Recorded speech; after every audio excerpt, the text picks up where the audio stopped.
Assalamualaikum warahmatullahi wabarakatuh. Selamat pagi anak-anakku semuanya. Semoga kalian semua dalam keadaan sehat walafiat.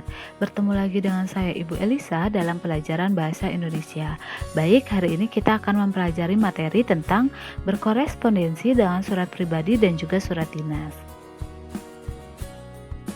Namun sebelum kita mulai mempelajari materi surat pribadi dan juga surat dinas, ada beberapa hal yang perlu kalian perhatikan, terutama terkait dengan kompetensi dasar. Di dalam materi tersebut terdapat kompetensi dasar pengetahuan dan juga kompetensi dasar keterampilan. Nah, di dalam kompetensi dasar pengetahuan terdapat materi yang akan kita pelajari berupa 3.11, yaitu mengidentifikasi informasi dari surat pribadi dan juga surat dinas yang dibaca maupun yang didengar.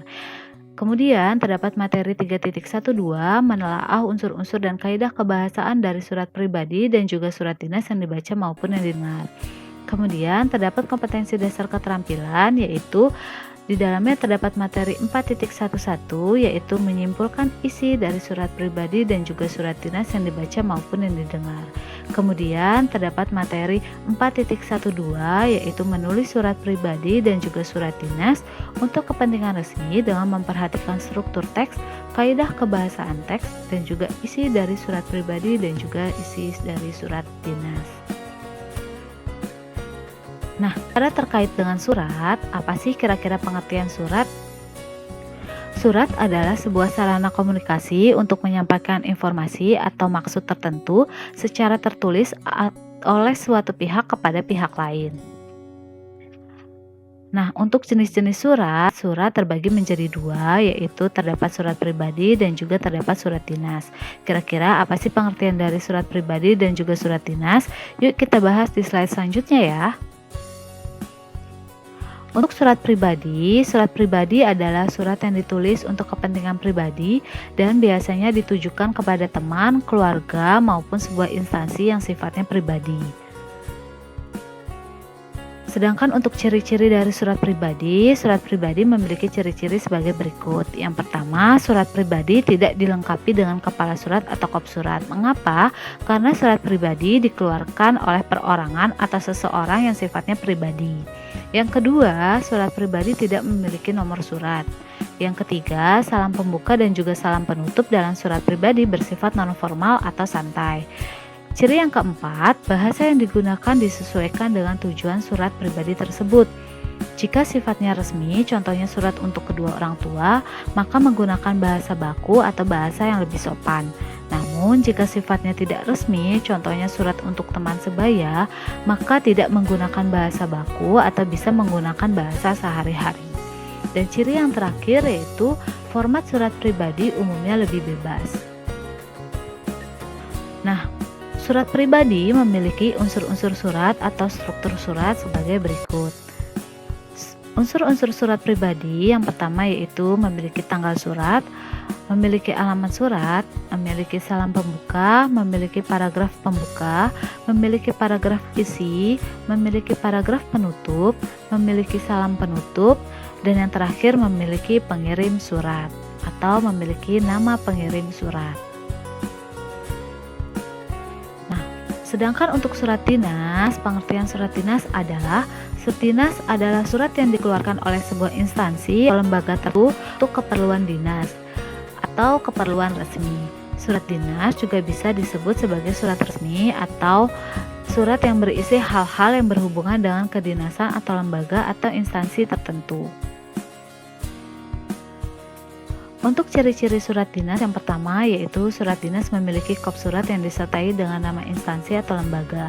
Jadi kalau tadi surat pribadi tidak memiliki kop surat atau kepala surat, kalau surat dinas memiliki kop surat atau kepala surat.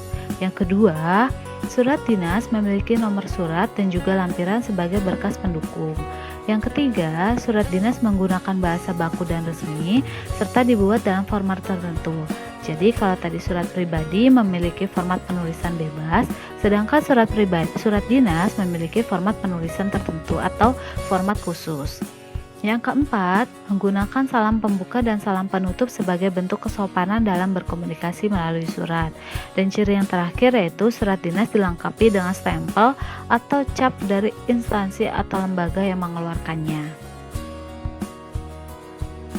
Kemudian surat dinas juga memiliki unsur-unsur surat atau struktur surat sebagai berikut. Yang pertama, surat dinas memiliki kepala surat atau kop surat. Yang kedua, memiliki nomor surat.